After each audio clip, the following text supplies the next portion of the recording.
नमस्कार प्यारे बच्चों, एक बार फिर से स्वागत है आपका हिंदी की सर की कक्षा में। आज हम चर्चा करने जा रहे हैं आपकी हिंदी की कार्यपत्रिका क्रमांक 34 के बारे में। चलिए शुरू करते हैं। बच्चों, आज की कार्यपत्रिका आपके पाठ्यपुस्तक क्षितिज के पाठ मानवीय करुणा की दिव्य चमक, जिसके लेखक हैं श्री सर्वेश्वर दयाल सक्सेना, यहाँ से ली गई है। आइए हम इसका पाठन करते हैं।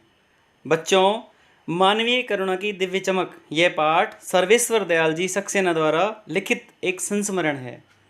संस्मरण अर्थात स्मृति या याददाश्त पर आधारित लेखन होता है, जिसमें लेखक अपनी स्मृतियों या यादों के आधार पर किसी व्यक्ति या घटना का वर्णन करता है और इसके माध्यम से वह व्यक्ति या घटना हमारे सामने चित्र की भांति साकार हो उठता है।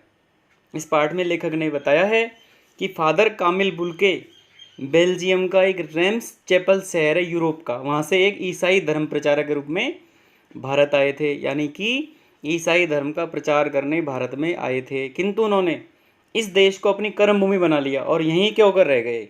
फादर कामिल बुल्के ने हिंदी भाषा के विकास और प्रचार प्रसार में बहुत ही महत्वपूर्ण योगदान दिया। अनेक ग्रंथ भी लिखे। हिंदी भाषा को समृद्ध करने के लिए इन्होंने सबसे बड़ा योगदान एक शब्दकोश का दिया, जो कि एक बहुत ही महत्वपूर्ण योगदान है।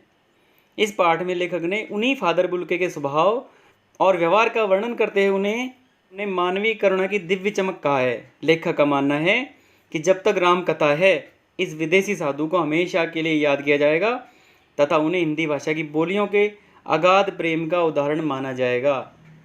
चलिए इसके प्रश्नोत्तर की तरफ बढ़ते हैं। प्रश्न क्रमांक 1, संस्मरण से आप क्या समझते हैं?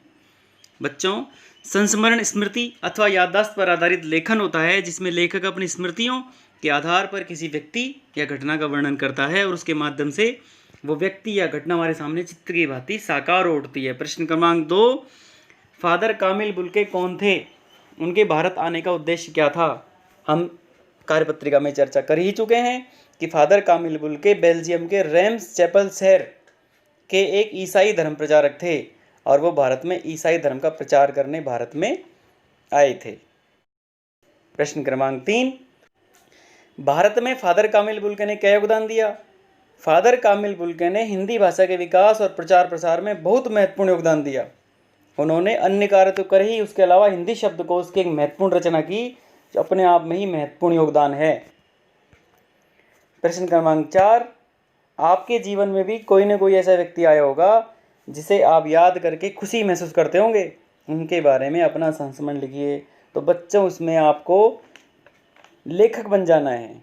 आपके जीवन में कोई न कोई ऐसा व्यक्ति आया होगा जिसे आप याद करना चाहते हैं, जिसको याद करके खुश होते हैं।